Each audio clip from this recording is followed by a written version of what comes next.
Folks, what is up? And welcome back to the Vol Talk podcast. You are here with Austin and Blake, and we are here to talk all things volunteer sports.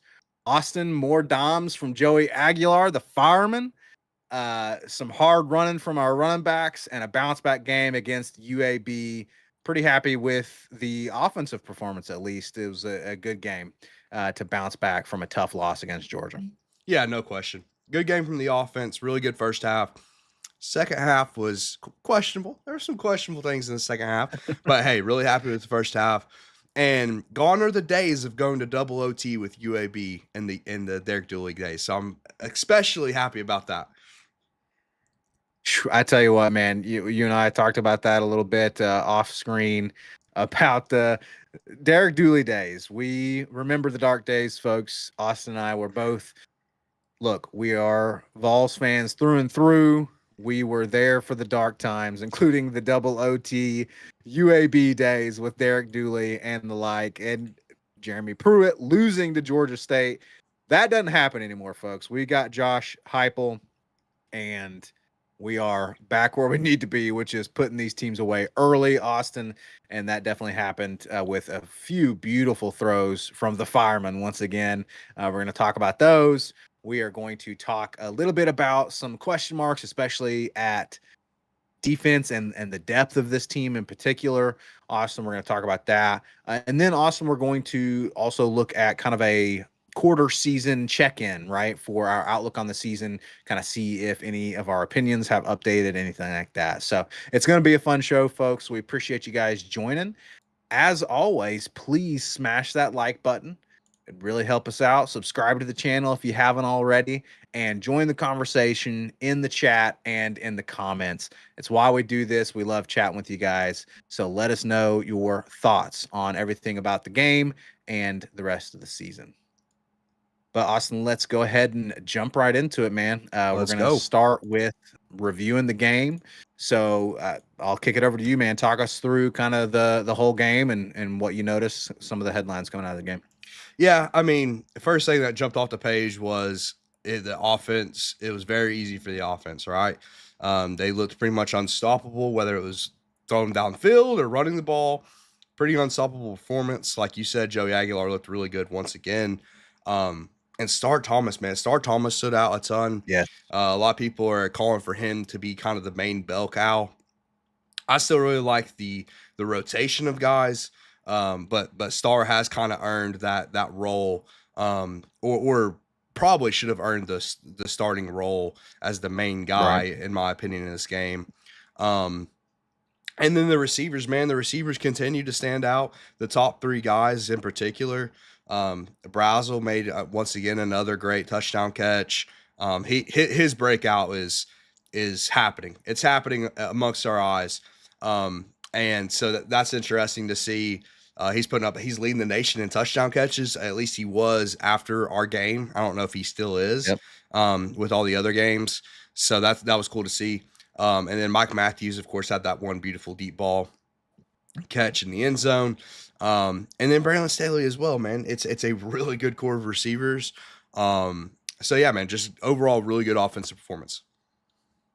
Especially when they've got a quarterback that will actually give them a chance to be good receivers. That has been kind of the refrain that we've had all season so far is, man, our quarterback's actually letting our receivers show how good they are. And look at the result. Chris Brazel is arguably the number one receiver in the country right now. Like you said, I need to check and see after the finish of all the games last night if he's still in the lead for most touchdowns of any receiver so far this season. But he's just looking phenomenal. Staley's looking phenomenal. Dakota's shout out for Staley as breakout player is looking great so far. And Mike Matthews is also playing really well. So definitely love to see that. Love to see more dimes from Aguilar and just an overall solid offensive performance. I'm going to check in on the chat here. We got Jace Thomas. Jace, welcome back to the Vol Talk podcast. Jace calling about Jace is in Ohio. He's an Ohio resident and a Buckeyes fan, but he's adopted the Vols, and he's giving us some betting advice on the Cleveland Browns. We appreciate it, Jace. Welcome. Did you see Trenton Dilfer, the UAB head coach, before the game? he was taking pictures of kneeling right before the kickoff. He was on his phone taking pics of kneeling. Did you see this? I did not see That this. was one of the most. That was probably the first and most notable thing in the game because it was literally the beginning of the broadcast, pre-game. He's literally sitting there taking pics of kneeling, texting before the game. He knew it was up. He knew it was about to go down, and he was just enjoying his time in the mecca of college football. Yeah, I mean, I guess you have to, right? You when in Rome, uh, as they say. So that's hilarious. Yes. Probably not a great look for their program, but who can blame them, right? Yeah. Again, like you said, the mecca of college football. So He you got to also take he, advantage. he also coached a few of our players. He's a high school coach at one of the big academies in Tennessee, so he got to reunite with a couple of his players, which is cool after the game. But yeah, I mean, you want to talk a little bit more Aguilar? Yeah, let's get into Aguilar, man, because I loved what I saw from Joey, especially in the first quarter. Once again, absolute beautiful throw to Mike Matthews for that Yes, beauty. touchdown. I believe that was our second touchdown, and he ended up with yet another interception. We'll talk about Not that. his fault. Obviously, Not his it was fault. deflected, so Yep. not his fault. Frustrating, very frustrating. But 3 touchdowns, Austin, and once again over 200 yards. I believe over 250, if I'm not mistaken. So Yep. another solid performance. Yeah, it was a really good performance, man. I'm always impressed with how he runs the offense, man. I've never felt more confident on third downs since Hendon Hooker. Like every time there's like a 3rd and 7, I'm like, I kind of just trust him to get it. Um, which we'll get into the season outlook later, why maybe that's a little frustrating for me going back and looking at the Georgia game, considering the conservative play calls on that drive. Anyway, it's hard not to think about that because like I just believe in the fireman, man. I believe he's going to make the right read. He's also getting Kitselman involved. Kitselman also drew a PI in this game. And Kitselman just looks big, man. He looks like Gronk, and he wears the same number as Gronk, but he just looks like Gronk, especially with his little elbow guard and whatever, or elbow brace. But yeah, it's not just the deep balls. I mean, the deep balls are a big part of it. Like I Yeah. haven't crunched the numbers, Blake, but as far as like air yards and deep balls and things like that, I'm pretty sure he's already hit more than Nico did last year. Like I would be willing to bet that. Because if you remember last year, Like in total, like all of last all of year, last season in he's 4 already hit. games. And because if Yeah, you in remember, four a lot games. of Yeah. Nico's last year were slants to Dante Thornton that went 80 yards. You don't get credit for that. Give Dante Thornton credit for that.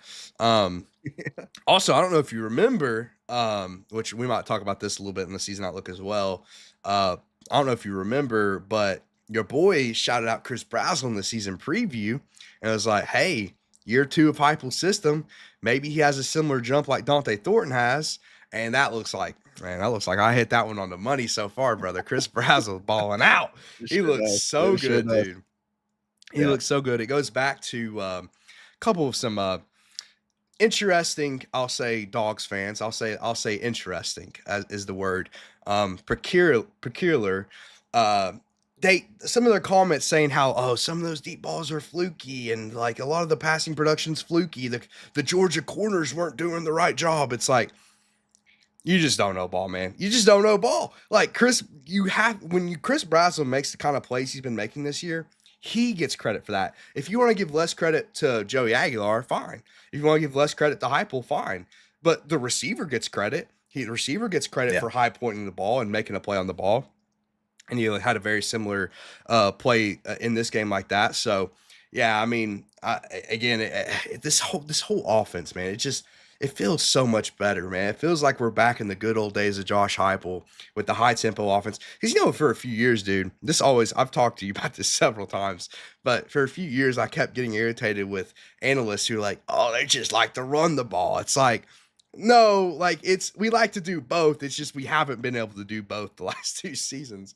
That's been the problem. We haven't been able to hit the deep ball the last 2 seasons because we haven't had the quarterback to do so. And I also Exactly. think the receivers took a jump as well, but still, man, that's the main thing that's standing out right now. Like I expect us to be able to run the ball. We've always been able to run the ball under Heupel pretty effectively, and everyone, no matter who the running back is, really. But the passing offense is what's been missing, and it's back, man. It's fully back, and yeah, it's looking good so far through 4 games.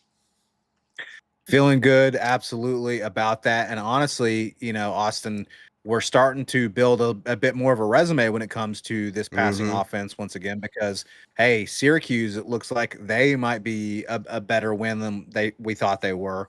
Of course, it could also be that Clemson is imploding, but it signs indicate that Syracuse is a better win, Yeah. than we realized.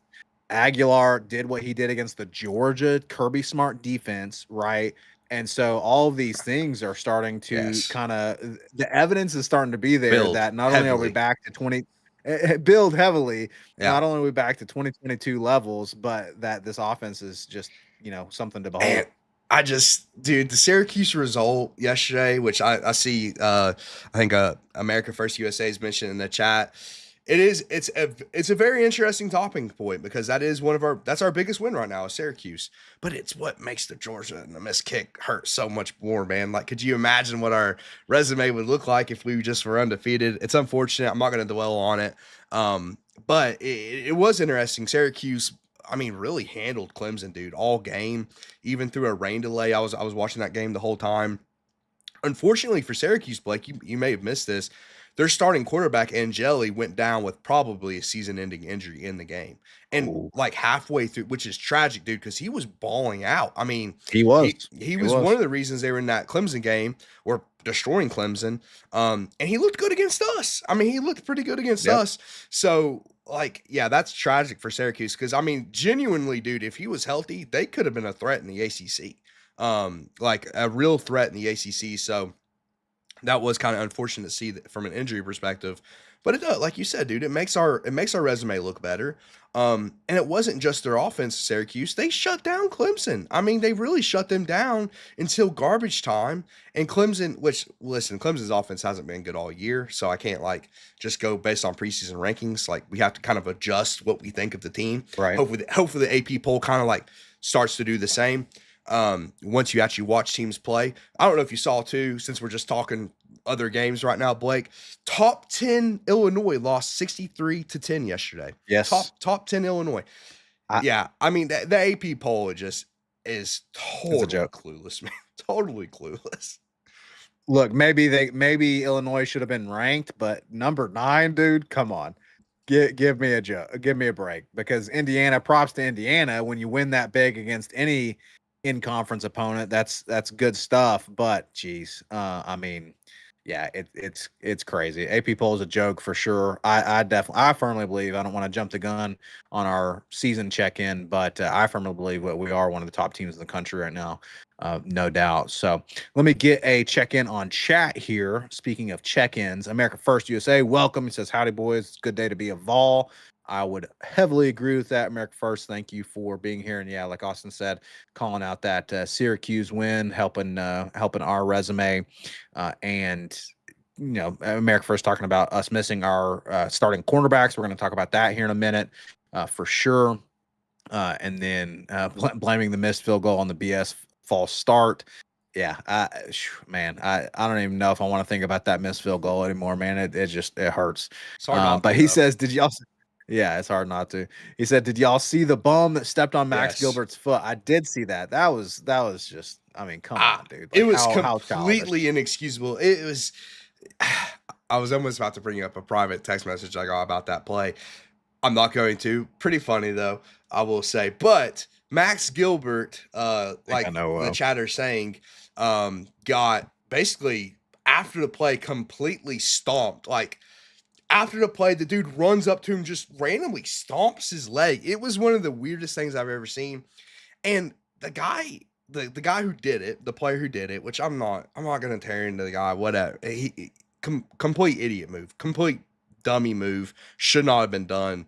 Um, he apologized and he was like, "Oh yeah, I shouldn't have done it, no matter the extenuating circumstances." I'm like, "What extenuating circumstances? Max Gilbert hits a field goal and you come out of nowhere and stomp him. There's not a debate here. There's no extenuating circumstances." But anyway, yeah, that was a very weird play. I mean, UAB in general, one thing I noticed with these smaller schools, dude, is the discipline is just not there. They're not very Right. disciplined as a team. They never really are. Um, And that was obvious in this game. There was several penalties, some of which were missed. They missed a face mask at some point, on or that should have went in our favor. So that was a part of the game. And I've noticed too, we haven't been perfect because I mean we're mentioning in the chat about the false start and stuff, but it feels like we're starting to get a little bit better as far as discipline is concerned. I don't know. Like, I just know like last year it was awful. I mean, we came on every Yeah. podcast and we're talking about, dude, what is up with the 700 false starts in a game? That's what I remember from last year. So it seems like we're cleaning that stuff up a little bit, which is nice. But yeah, UAB definitely did not. And again, it was just not a cool move, man. No, I mean, it's just like you said, inexcusable, just ridiculous. And as America First USA is pointing out, it's all over social media. I think I saw something about Vol Twitter getting the guy to essentially delete his Twitter account or his X account. Excuse me. Yeah, Which don't look, upset Ball Twitter. hopefully, yeah, for sure. Hopefully, people weren't saying vile things to him. However, it definitely was inexcusable. Sadly, I'm Um, sure some were, but yeah. yeah, some people are a little extra on social I media, will say but people do have to keep in mind, even though it was, I mean, the announcer called it Bush League. That's a good name for it. Because it made no sense, and it wasn't an emotional play because it was a PAT. I will say football is an emotional game though, and sometimes like people let their emotions get ahead of them. I don't think this was this. I think this kid was just like wasn't thinking. Like, I don't know. just Very weird. yeah. Very weird situation. Very weird situation indeed. But thank you, America First, for getting the chat going here. Austin, let's talk a little bit about the run game. You mentioned the run Yep. game. I want to talk about that real quick because Star Thomas, you called him out, and I noticed I was thankfully able to catch most of the game yesterday, and Star Thomas definitely stood out to me. Got to give the caveat, right? We know it's UAB. Get it. But he stood out all year. But he stood out all year, and a lot of people are calling for him to be RB number one at this point, and I think you and I maybe agree that he's probably earned it at this point. Yeah, I think he probably has. Like I said, I still want a rotation because all three of the guys are useful, and they were all useful in this game. So I want to see a rotation, but Star Thomas has been the best. I think overall he has been the best. Like, I thought maybe they would use him more as a scat back. And they have, like, they do get him involved in the passing game, but he's also just a really good runner. Like, he's just a really good runner. Yeah. He's the best at forcing missed tackles. I'm always impressed with how quickly he shoots through a hole. So yeah, that's one thing I really like about his game as well. And it's nice, man, because like so many people are talking about last year and why they didn't think we were going to be as good because we lost a guy like Dylan Sampson. And I always thought, man, like as great as Dylan Sampson was, and he's a Tennessee legend, had one of the best seasons here, and in a long time as a running back. Three guys can replace one guy though. Like just replace him in the aggregate. You can still get the same production. It won't be from one superstar, but it'll be from a rotation of guys, which is sometimes better because, Blake, I don't know if you remember, at the end of last year, Dylan Sampson was banged up. And part of that is he's getting all the workload. There was not really a rotation last year. Like sometimes Deshaun Bishop got in, and Deshaun Bishop had his injuries. And then after that, there was really nobody. And then we had to heavily rely on Peyton Lewis in the playoff game. So I think it's good that we have three different guys to rotate in and out. Although I agree with everyone. I think Star has been most effective, and especially, forcing missed tackles, which is really a running back's, main job is vision, hit the hole, and then it's up to you to make guys miss in the open field. Yeah, that was something that Dylan Sampson was great at is, not going down on first contact. And honestly, Star Thomas surprised me yesterday with the physicality of his running as well. And I believe it was the third or fourth touchdown that we scored that essentially the whole drive was pretty much Star Thomas. Just Star Thomas. And Yes. it was just Star Thomas. And he had some really nice physical plays, a few stiff arms, just kind of running through some guys. So, and again, we know the level of competition, but love to see what we're seeing from him. But like you said, definitely good to have a stable like that where we can rotate through those guys and trust all three of the guys that we got back there for sure. So uh, America First USA, who is formerly Rocky Top VFL, says, I'd like to see Joshua Josephs get more sacks against UAB. Next weekend is going to be a tough game. Starkville is loud. Not going to lie. Starkville is loud. Mississippi State, they're scrappy. And we're going to be on the road against SC. They're going to be ranked, Blake. They're going to be ranked. We'll Yeah. get into a full game preview on Tuesday, but yes, I mean, it's not going to be an easy trip, man, to Starkville and those stupid cowbells. Yeah, the cowbells. Not going to be an easy trip. Yeah, it's definitely a little overboard, but hey, like you said, we'll get into that illegal game preview. They're the only fan base in America that is allowed to use props to make noise, but whatever. Again, we'll get into all that on Tuesday. Yeah, well, I guess we'll give them a pass. But also, let's use that as a segue to this defense, talking about Joshua Josephs getting more sacks. Ooh, can I talk about O-line real quick before we get into defense? Please, yes. Okay. Before we hop into defense, please, let's talk about O-line. I got to shout out O-line real quick. Again, one of the things maybe we'll talk about a little bit later with season outlook as well. Dude, pass pro wise, this O-line has been elite, man. Elite all season long. And we said coming into the year, we could see this being a better pass blocking O-line than a run blocking O-line. And I think it will be a pretty solid pass blocking offensive line. They've exceeded that expectation, though. Like, I didn't think they would be this good. I think, has Aguilar been sacked this year? I heard somewhere that Merklinger taking that sack was like the first sack of the year. I don't think that was right, but Aguilar has been hit very, very few times And part of that's him, right? Part of that's feel for the pocket and being able to move around in the pocket and extend plays. But a lot of it's been, man, just clean pockets. And that includes against the number 3 team in the country, the Georgia Bulldogs. So, or number whatever they are. I think they have LSU number 3. Don't get me started on the AP poll, man. Like, that's all based on beating Clemson, who's 1-3 right now. Come on, man. Yeah. Like, let's get back to the drawing board. Let's start. We have, especially in these early weeks, man, they got to be more flexible moving teams around. We got to be more flexible because we're watching Clemson play. We're watching Florida play. Those are LSU wins. Like, come on, man. Like, LSU's not number 3. They're not even close. They're like more like 15. And I don't even know why I'm taking a shot at them right now, but it's like one of those things. It's frustrating. It just happens, man, because when it's right there, it's frustrating to look at.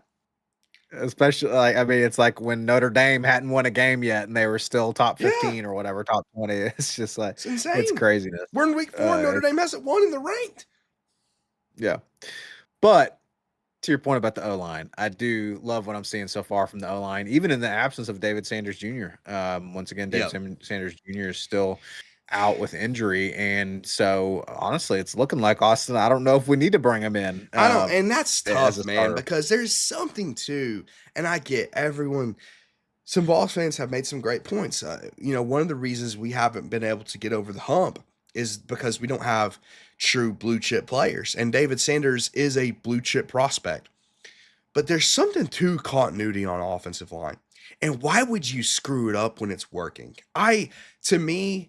I wouldn't touch it. And like David Sanders can redshirt. It doesn't mean his career's over. People act like just because a true freshman doesn't play, his career's just done. It's over. It's like, no, he's a true freshman and he's hurt. Yeah. Like, I don't know, maybe. And I could see the line getting better, moving him at tackle and moving Perry inside. But, dude, Perry has been so good at right tackle. And the tackles, Blake, are just more valuable than the guards, especially in pass pro. And if Jesse Perry is significantly better than David Sanders right now, which there is a very serious chance that that's the case right now. I'm not saying career-wise. Obviously, career-wise, you would take David Sanders because of the traits. But right now, Jesse Perry is playing elite at right tackle, like really, really good. Some of the interior guys have been questionable, like Sham and Pendleton at times have been questionable. But again, I love the continuity on the O-line, man. And, cross my fingers, there's been no injuries. They've all been good up front. I honestly feel like I wouldn't touch that right now until it becomes a problem.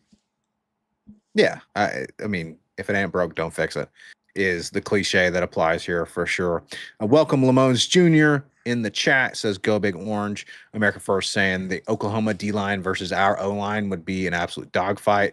Yeah, that game is coming down later It's in the gonna be season. That nice. is going to be an interesting dogfight indeed. But he agrees with you here, Austin, saying Perry's a great right tackle. That man was blocking two people yesterday at one point. Love to see that. And again, like you're saying, if he's getting the job done and getting it done exceedingly well, then It's hard to let change David it. Sanders continue to develop. Of course, I don't know what's behind the scenes. If David Sanders, is And I threatening and hate saying he wants to play now and that kind of I thing with get the why transfer people are portal. But speculating about that stuff too, man, but it's like, let's just leave it alone. They know what's going on, and David Sanders feels like he wants to be here. He's standing up on the sidelines. It's not like he's like Nico finding a corner on the bench to sit on. I mean, he seems engaged. I mean, I just hope people don't speculate. Just let it play out the way it plays out. yeah, He's going to be a great player. And I think he's going to be with the Vols, but sometimes these things take time. And if he wanted to play, right? And they told him he was going to play, then he would be playing. Like, you know what I mean? Like if he could play right now and they said he was going to start, then he would be playing right now. But he's not. So he must be hurt. So let's just leave it at that. yeah, exactly. Exactly. And earlier on, America First was also shouting out Lance Hurd as a grown man. Lance Hurd obviously playing much better than he did last year. So Much better. overall, much improved on offensive line, which is definitely helpful. And that's great for Joey Aguilar and just the success of this team. So absolutely love to see that. But Austin, any other final comments on the offense before we move over to the defense? Other than the second team looked rough. I mean, just rough. No, The yeah. operation wasn't good. And second team offensive line is always listen. I mean, college teams are having trouble finding starting offensive linemen, Blake. So backup offensive lines just aren't going to be the same. I think we have solid depth there, but you don't have enough depth to fill out an entire good offensive line. So right away, you already have to give the quarterback a little bit of grace because the line he's working behind is just not the same. But Yeah. Mark Engler just feels uncomfortable, man. He just doesn't feel like he has a comfortability in the pocket. And so again, the operation just wasn't there, and they weren't able to move the ball like the starting offense was, which is a little bit disappointing because it is UAB. Like you do kind of hope your backups can make plays against UAB, and they really weren't. But it shouldn't matter going forward, honestly, but it's just slightly disappointing, I guess. It is, yeah. I mean, you and I thought that, maybe Merklinger would be favored to be our starting quarterback, but it's showing at least in the game that he's not quite there yet. Like America First is saying here, Merck is just young, doesn't make good decisions yet. So that showed. But yeah, the depth is a little concerning on offense, but it's particularly concerning on defense, Austin. So we are down due to injury at secondary, Yes. and it to me it shows. Now, Yep. I'll let you get into kind of the defensive analysis overall. You pointed out rightly that most of UAB's points, the scoreboard is not indicative of the entire story yesterday because most of those points came in garbage time. They were just at least 14 of them were pretty meaningless. 3 of them weren't even on the defense. But even in the first half, particularly the first quarter, at times we had some pretty not difficult. We had some pretty disappointing coverage at times, and so the depth and the injuries at secondary are kind of showing, in my opinion. It is, man. The injuries on defense have been brutal. Heupel was asked about it in the press conference, and I kind of liked his response. He's like, "Does anyone care though?" Did you see this, Blake? He said, "Does anyone Yes, care yes, though?" He I saw kind of that. he doesn't really. Heupel doesn't have a lot of fire in him. So when he fires at a reporter, it means he's a little irritated about it. He's kind of tired of people talking about it. Um, but it is a story, man. It's a story that we've been kind of talking about all year because it's not like it's not like we're only missing one significant player or we're missing like depth guy. Like we're missing at least 4 starters on our defense. Like 4 guys who would be playing and starting on the defense. And 2 of which are our boundary cornerbacks. Which Ricky Gibson's out for the year. I don't even know if we mentioned that on the pod, but he is out for the year, which is Very, unfortunate. very unfortunate. It Yeah. is. But like we've said, Colton Hood and Ty Redmond have done a really tremendous job of stepping in, and Colton Hood has like really become one of the better players on the defense. So that's fine. But the problem is, Blake, is that you can't just have 2. Like you can't just have 2 guys that are playing boundary corner. I mean, you need at least 3 guys, and ideally 4, especially when you get into SEC play, and we don't really have a lot behind them. That's kind of the Right. problem. And the slot guys have been okay. McMurray and Boo Carter. Boo made some plays in this game. Got to give Boo a shout out. After the muffed kick, Blake. Funny enough, after the muffed kick, I think the following drive, he forces 2 fumbles. Yeah. One that UAB recovered, and the other was picked up, and Caleb Beasley scored a touchdown. So that was a nice play. But yeah, I agree with you, man. Overall, first of all, the coverage was kind of soft yesterday. That's not really been our thing this Yeah. year, Blake. When we've gotten beat, it's because we're man to man, and you Yeah. know, sometimes we have good coverage, and then a quarterback that's never made throws that great throws wants to make a great throw all of a sudden on 4th and 6. Don't get me started today because I might start crying on the podcast. But anyway, point being is a lot of it's them been getting beaten man to man, and most of it's been physical, like tough coverage. In this game, it wasn't. I think they were playing more zone, so that's why you saw more of these just kind of like guys that are like kind of weirdly wide open. And then to your point, kind of what I was going to get into as far as like the points are concerned, one of it was again, it was against our backups at this point, but it was a complete busted coverage. I mean, Yeah. the guy who's not a starter and really shouldn't be playing just completely missed an assignment, dude. I mean, the guy UAB receiver was open by 40 yards. I mean, it wasn't even close. Which was a little disappointing to see, but it was a miscommunication. But if you have a miscommunication against UAB, that means we can't trust you against Mississippi. Like we can't trust you in SEC play. We just can't. And I hope he No. comes back and plays well, but it's not going to be this year. Yeah, you can't allow that kind of play to happen against SEC opponents, because it's not going to work out well for you. Speaking of SEC opponents, Lamone's Jr. earlier talking about how we are feeling about Mississippi State. Lamone's, check out our preview that will drop on Tuesday night around 8:30 p.m. Eastern. We'll preview the Mississippi State game. But we kind of talked about earlier on, hey, it's going to be a difficult environment. And we're going to need these I'm nervous, guys but I'm on defense confident, Blake. I'm nervous, but I'm confident because we believe in the confident, but fireman. yeah, look, absolutely. We believe in the firemen.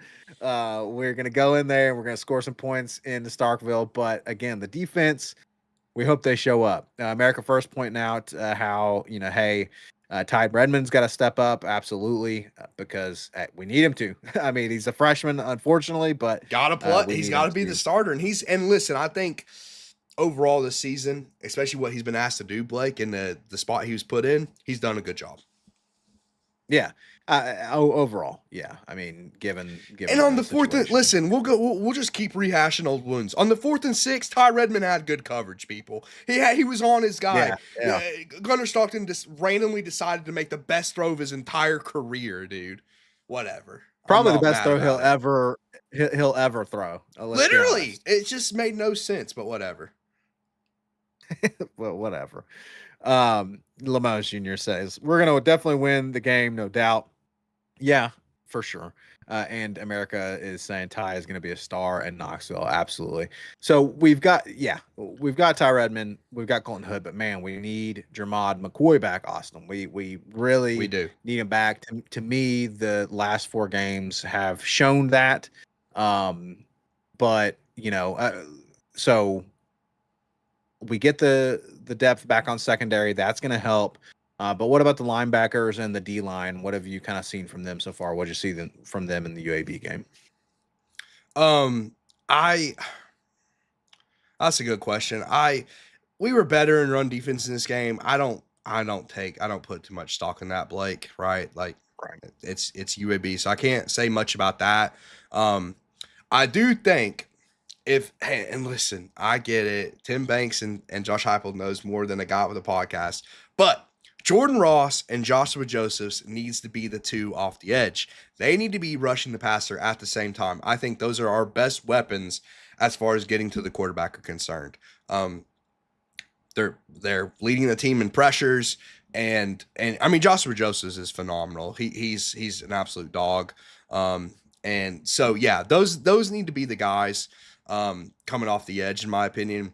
Linebacker play, you know, we'll probably talk about this a little bit in the season outlook. It's been okay. Like it's not been like it's not stood out to me. I'll be honest. Arian Carter is good, and I think he's a great leader, and he's a good player.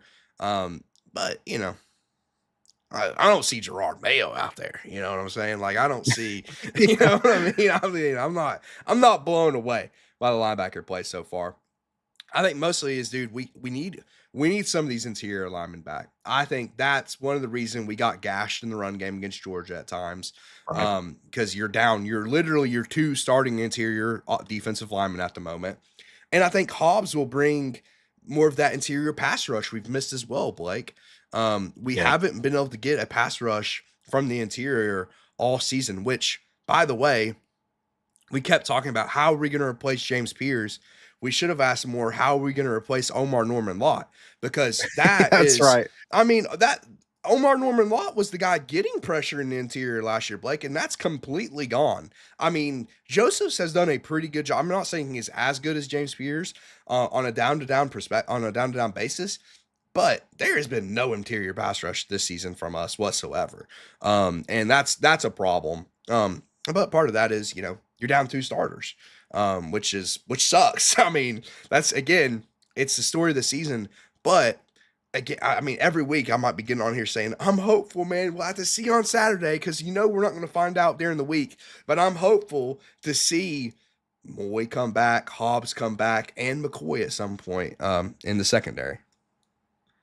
Yeah, exactly. America First saying, hey, Tim Banks has done a pretty good job with what he's had. I agree. That's, yeah. I mean, I think that's fair. A lot of people are a little upset with the defensive play, and some weeks Vols fans love Tim Banks, and the next week they hate him. Man, that's next week that's the Tim Banks thing. It's crazy. I have loved. I agree. It's insane. I have loved, and this is something Heupel deserves credit for. And I know there's criticism coming his way. And one week we love Heupel, one week we want him fired too. Or I don't think anyone wants Heupel fired, but you know what I'm saying.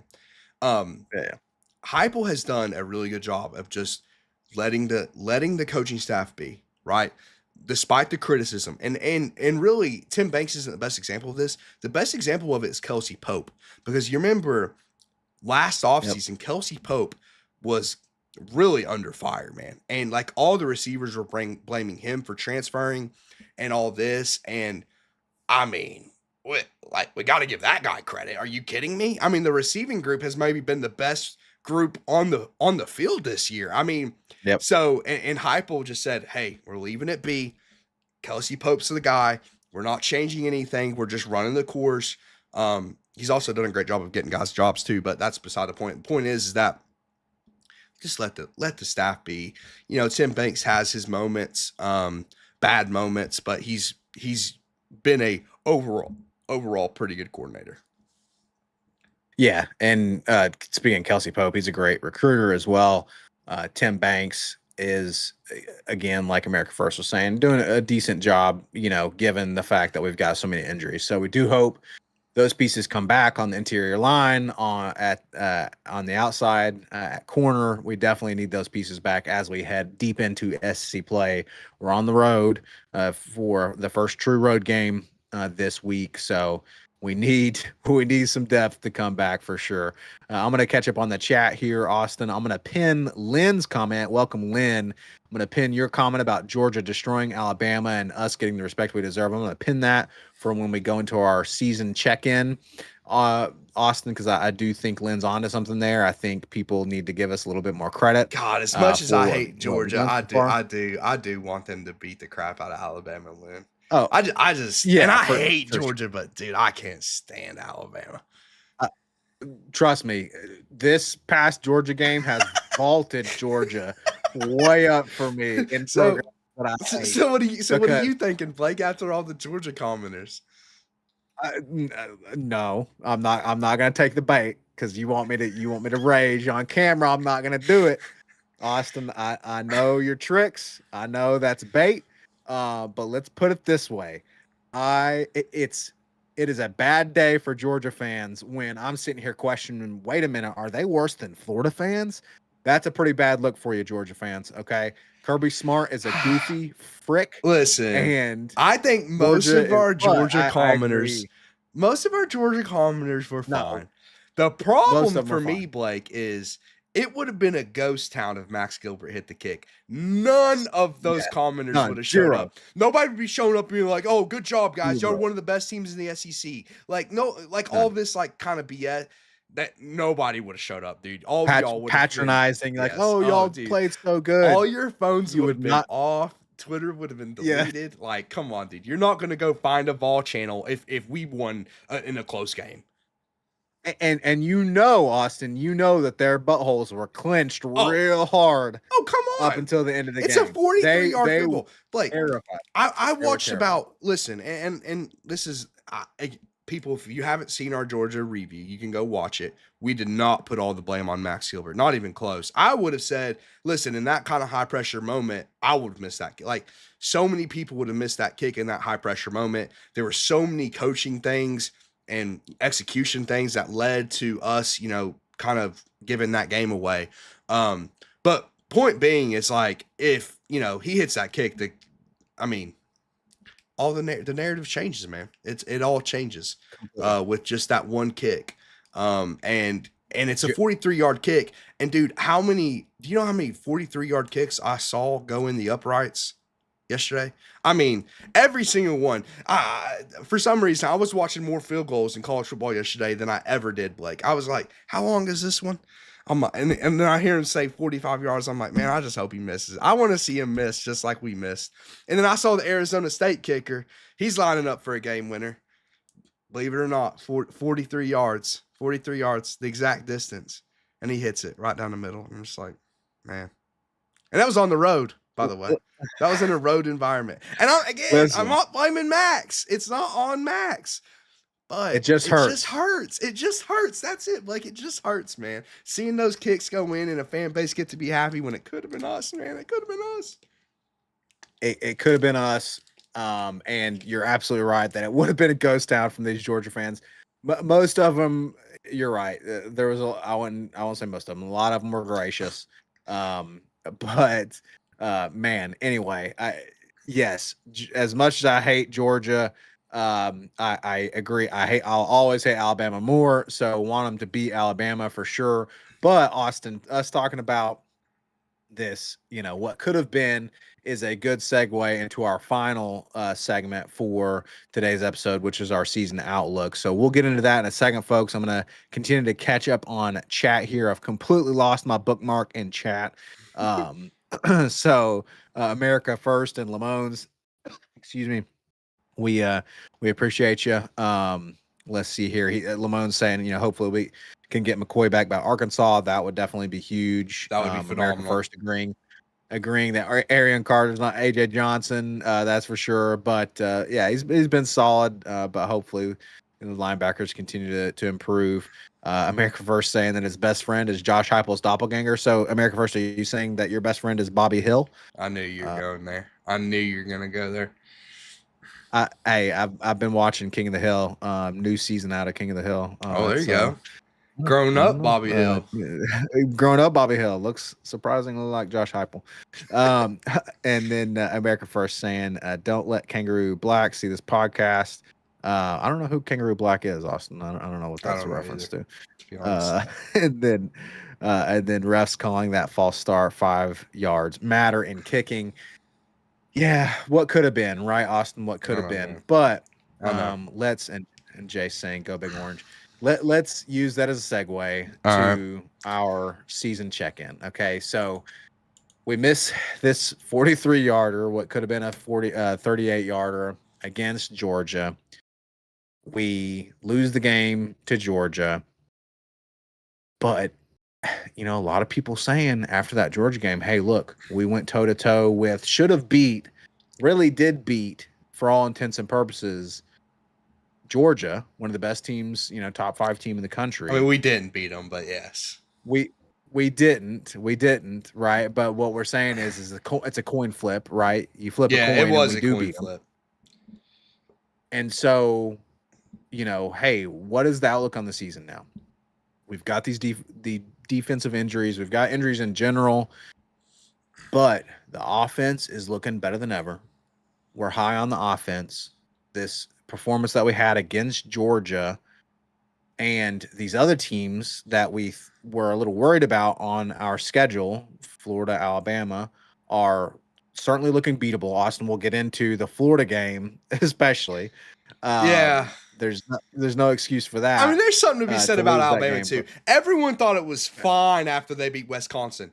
People, I told you last week, Blake, this was a prediction. I told you, don't put any stock in that game. Go look at the Wisconsin Maryland score, people. Just saying. Just saying. Yeah, I might be a biased fan, but listen, people, I know ball. I watch ball 12 hours every Saturday. Wisconsin's not a good team. So you're right, Blake. Those teams are both very beatable still. absolutely beatable, despite being on the road.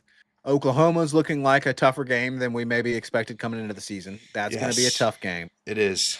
But Austin, we're 4 games in. We're a third of the way into the season.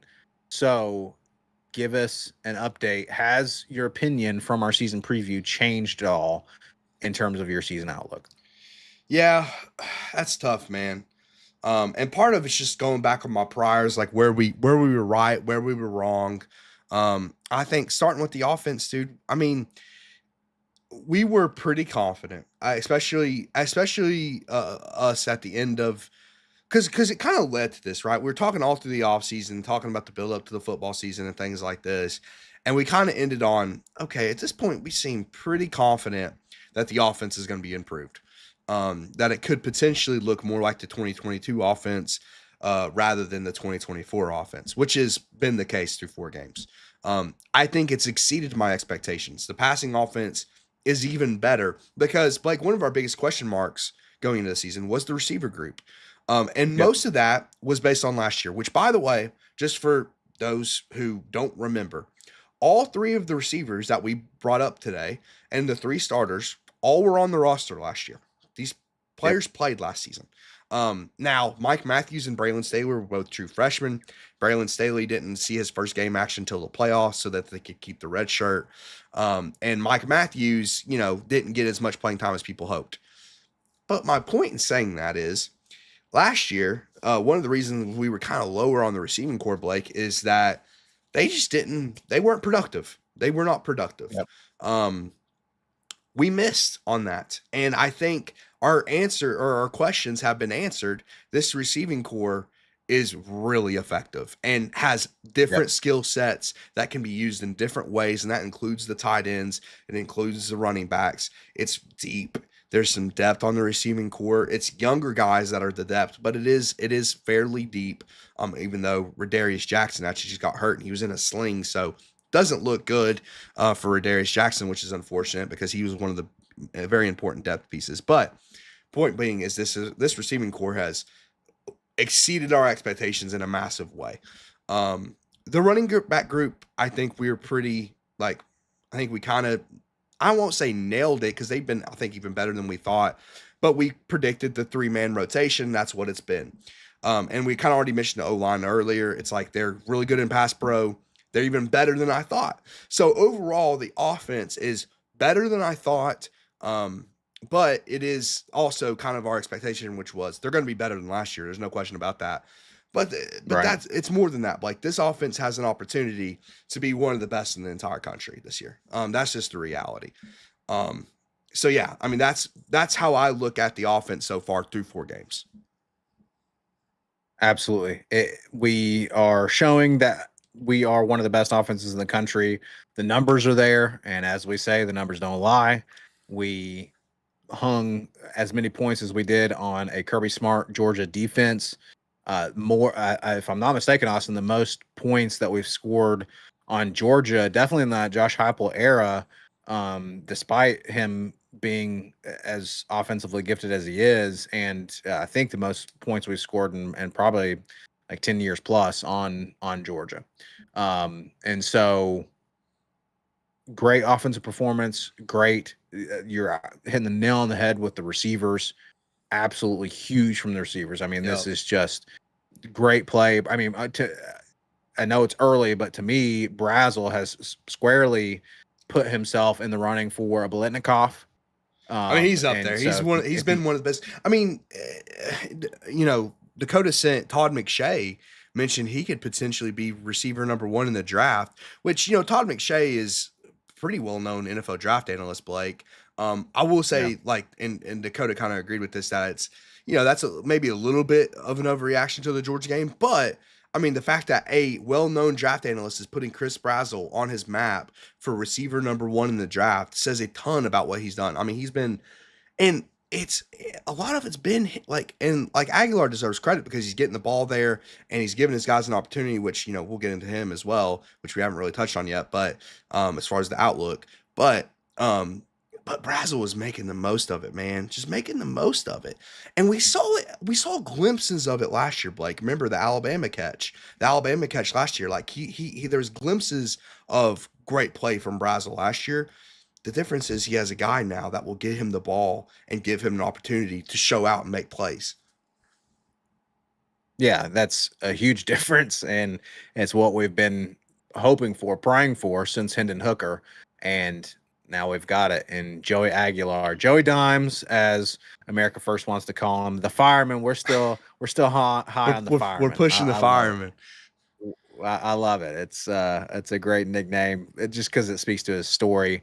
And I don't want to harp on this too much, but man, again, if we hit that field goal, Joey Aguilar is the Oh, talk of college football. that's sickening. Period. I mean, he's the storyline of college football if we hit that field goal. But Austin, it's still early. The season is certainly not dead yet. Lamone's saying that we can afford to drop one more game if we want a shot at the playoffs. That's probably true. 10-2, at the end of the regular season probably gets us in the playoffs. But Austin, if we continue to play at this level, I think Joey Aguilar could still end up being the talk of the season. And if we continue to play at this level offensively, then we 100% have a shot at the playoffs. Because if you remember in 2022, we dropped that inexcusable, stupid loss against South Carolina. But if it's a 12-team playoff, we're still in the playoffs, right? We're at a 12-team playoff, and so we can get in the playoffs at 10-2. The question is this defense going to hold us back? But looking at the rest of the season, looking at our schedule, Austin, I think it's very doable. I got in the heat of the moment in our season preview. I ended up going 11-1 for my prediction. That's still on the table. It's still That absolutely was a on the crazy table. prediction. Crazy. It was crazy, but you got in the heat of the moment as well, and up your prediction to 10-2. In Austin, it is absolutely possible that we still go 10-2. Yeah, it is. Man, I just hate talking like this because again, it bothers me when players are like, oh, everything's stuck in front of us. We have to see them win a big game because I mean, even though Syracuse looks better now, right? Like Syracuse looks like, dang, y'all beat up on Syracuse like you did. That seems pretty impressive at this point. We still, especially on the road, man, and that's where. And you're right. It's like the question is the defense going to hold us back? I think we've talked about a lot about the defense and the secondary and things like that. My optimism about the defense, though, Blake, is if we do get these guys back. I mean, you add Jermon McCoy to the Yeah, secondary, and it completely changes the complexion of the entire secondary. And then you can bring those interior guys back, and then maybe it fixes the interior pressure issue that we've had. So that's a little bit of optimism about the defense. It's not going to be as good as a unit as last year. That's something else that we kind of expect going into the year, Blake. It's just last year's unit was extremely dominant against like lower level competition or even mid-level competition. It was, we remember the Oklahoma game. We pretty much shut Oklahoma down through 3 quarters. yeah, So yeah, the defense it's going to be a question. I think it's a fluid thing that we'll have to see. But yeah, man, as far as because that's what everybody wants to talk about, right? It's the record. Like, what do we think the record's going to be from here on out? Which I understand. I want to know too. I want us to see and play the games. But and you're right. I mean, 11-1 is still on the table. It is. I think at this point, Blake, we will be favored in every game this year outside of Alabama. That is my prediction. And some people will be like, well, what about Oklahoma? We will be favored against Oklahoma. It's in Neyland, and we're pretty much invincible in Neyland. And I'm just talking about from a Vegas betting line perspective. I think we'll be favored against Oklahoma. At the very least, it'll be a pick 'em type of game. And they look really good. Trust me. I mean, John Mateer, their quarterback, looks like a problem for us. And then their defensive line also looks like a problem. But again, I think our pass protection has been really, I mean, we stifled Georgia. And I did say how Georgia doesn't have elite pass rushers. So I won't go too crazy with that. But it's still Georgia. It's still a Georgia defensive line, which is impressive, man. So, and you identified the right games, Blake. It's at Alabama, at Florida, and Oklahoma. That's like really the ones. And I get we can still drop the other ones. And Vanderbilt is making some noise right now. And I'm not gonna lie. It's becoming more interesting. But let's not get carried. This game is in Neyland State. Like, we're not going to lose to Vanderbilt in Neyland Stadium. Let me just say that right now. And that can be bulletin board material for Pavia or whatever. We're not losing to Vanderbilt. So it's really those 3 games. And Blake, like coming to the season, we always circled the big 3 because it's 3 things that we haven't done in years, right? We talked about the 8-game losing streak to Georgia that became 9, unfortunately. But now we have 2 behemoths on the schedule left, or at least I'd say curses, monkeys on our back, if you will, at Alabama and at Florida, which has been over 20 years. Then we beat those teams in those places. But it does feel like, I said this about Georgia, and it, sadly was right, but I was wrong. It feels like this is the time. Like, this is the time to do it. And I will say, and I'm not like, I'm never, I might never call for someone's job on this podcast. I just don't like doing that kind of stuff. We got to beat Florida, man. And let me just say, if I were ever to address the team, you got to beat Florida in Gainesville this year, man. They suck. Yeah. They suck. And that stadium might be empty by the time we get to that game. So the swamp might not even be a factor. And I get it. It's so tough for fans. And it is for me too, dude. I never sat down and watched and remember a game where we beat Florida in Gainesville. I haven't done it. Last time was 2003. I was 6 years old. Like, I it's been a long time, so I get that. And there's been opportunities, Blake, and we won't rehash all the missed kick, the 1-point loss, the Hail Mary. Like, there's so many opportunities to not even have this be a thing. But since we had the most incompetent coaches ever, it's a thing. So, and I get it as a fan base. But as a team, this team is much better than Florida. And people will bring up 2023, Blake. They'll be like, well, we were 12-point favorites in the swamp in 2023, and we still didn't get it done. The thing is, Vegas misrepresented that Tennessee team. We were not that good in 2023. We weren't a very good team. And we played them very early on, which I don't think had a big, factor in the game. But the point is that 2023 team is not this team. This 2025 team is much better. It's not like the 2023 team had an elite defense either. I mean, it's not like last year's team that was dragging Nico to the playoffs. That team was just solid, right? It was kind of a transitional year, Blake, after the Hendon Hooker era and whatnot. So I don't think that's a comparable game. And it's just like you have to beat Florida this year. So I think that's one monkey that I'm on my knees begging y'all. Y'all got to beat Florida in the swamp this year, dude. You just got to do it. You just got to do You it. have to, You literally have you to, dude. literally It's have just to. it's It's the most crucial game left on the non-negotiable. schedule. And I get, and Alabama's bigger rivalry, but it's still like the discrepancy is large. It's a large discrepancy as far as talent. So you just got to beat them. And then you have Alabama, Blake. Okay, then you have Alabama, which is the same story, right? 2003. Shout out to the great Casey Clausen, as Blake knows. Shout out to the great Casey Clausen. And that one's going to be tougher because Alabama does have talent, and Florida State, even though they haven't been tested yet outside of Bama, have looked like a pretty good team. Um, but man, like I'm not moved by their performances. I'm not. And like Lynn pointed out, like you said, we'll bring up Lynn's comment later. They got Georgia next week. And like if Alabama has 2 losses by the time they play us, or God forbid 3 losses by the time they play us, I think that changes the perception of the game. And not just because of the win-loss record, but a locker room, man. Locker rooms matter. Yeah. And morale in locker rooms matter. So if Alabama's on the brinks of being eliminated in week 8 because they've already have 2 losses, then that's when you just got to put your foot on their throat, man. And you got Yeah. to, man. You Yeah, got to to. put them Yeah. out of their misery. And Blake, and I'm bringing up old wounds. 2023 Alabama is another I example know. of a It game is. that we had and was stolen from us, dude. And fellow Vols fans might condemn me for saying this. God, don't blame the refs. I don't care. I'm blaming the refs, dude. The guy worked in Tuscaloosa. He was clearly biased to Alabama in that game, and I will never let that go. I don't blame you, brother. Don't blame you. It was stolen from us, pulled out from underneath our feet like a rug in a cartoon.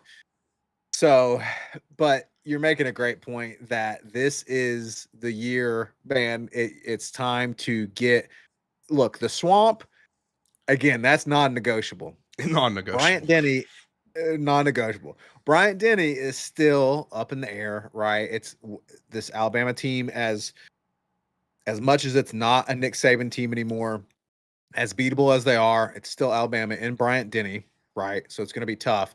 But I want to see Heupel get that monkey off our back, and especially given the fact that when you've played Georgia, one of the best teams in the country, the way that we did, we have a shot to not only make the playoffs, but Austin, we could still potentially host a playoff game come playoff time.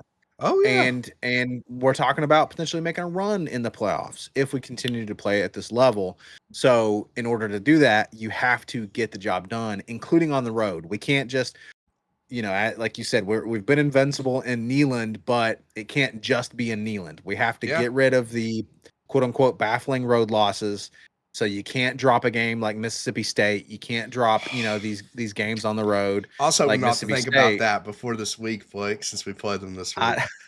I know. You better go down and stomp Mississippi State, dude. Give me a break. You got to stomp Mississippi State, and then you got to beat Alabama on the road, man. You have to. Yeah. And I would love to put them out of their misery. Go ahead and they're gonna hold on to hope. I'd love to help out. Trust me. I'd love to help out Alabama fans and just go ahead and put it out of their mind. I know Lynn he lives in Alabama. I know he would love for them to just go ahead and resign themselves to the fact that they are probably headed to, honestly, New Year's Six Bowl is their ceiling. They'll be lucky if they can hit a New Year's Six Bowl. Yeah, I mean, hopefully that's where I'm hoping we're headed. And that Georgia Alabama game next week will be a good indicator. Now, it only matters if we take care of business against Mississippi State, but it'll be a good indicator, man. Yeah, it's just this is another reason why I don't like looking ahead on the schedule, even as a fan, because I'm like, man, a football season is very fluid, man. Like one performance, like I always look back at the 2022 LSU performance, Blake, when we, completely embarrassed LSU in Death Valley, and basically turned it into Rocky Top South, and or Neyland South. I meant to say Neyland South, but Rocky Top South too, because we were singing Rocky Top in the fourth quarter. And man, that triggers up, man. That really burns LSU fans. It's so funny to see them melt down over that game. But it always brings me back to that game because that game was like a tone setter for the season. We haven't Yes. had a Yep. tone setter right now. Our only tone setter was a heartbreaking loss to Georgia. That's not Yep. it's not really a tone you want to set. Like that's not really a tone you want to set for the rest of the year. So you need a tone setter. And I think that's gonna come within the next 3 weeks. Like you got at Mississippi State, you got Arkansas, and then I think we have our bye in between there. But anyway, Arkansas and Neyland, and then Alabama on the road. It's going to come in these next 3 weeks, and it's going to tell me just a whole lot more. It's just more data points on this team to tell me, okay, I do think we can go on a run. I'm very curious, as well as far as the outlook on the season is concerned. How will Aguilar handle the road? Because we mentioned how he's never played in a big stadium like Neyland, Blake. He never did it. And that's a lot of noise, but he doesn't have to deal with the noise. But when you're on the road, you will. And you will have to deal with the noise. So, how will he handle that? I'll say, as far as a prediction, what I think, He's looked cool as a cucumber so far. He's got it in him, brother. He is cool as a cucumber, as like you like to say. And I just gotta say, man, people will forget the 3rd and 8 ball that he threw against Georgia on what should have been the game-winning drive. Like 102,000 people chanting Joey, Joey, Joe, and he showed up in the biggest moment, man. He didn't get credit for it because his kicker missed a 43-yard field goal.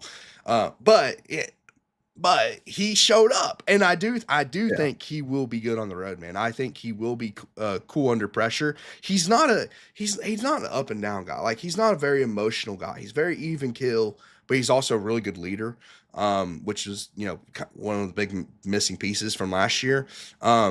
So man, I think that's another thing as far as leadership, like on the road, Blake. How will that impact the team? Leadership on the road from your quarterback should be huge. Absolutely. We call him the fireman, but man, he's got ice in his veins so far. And so hopefully he's going to show that in his leadership and in his poise down in Starkville. Folks, as we mentioned earlier, we will have a preview of the Mississippi State game coming up on Tuesday night.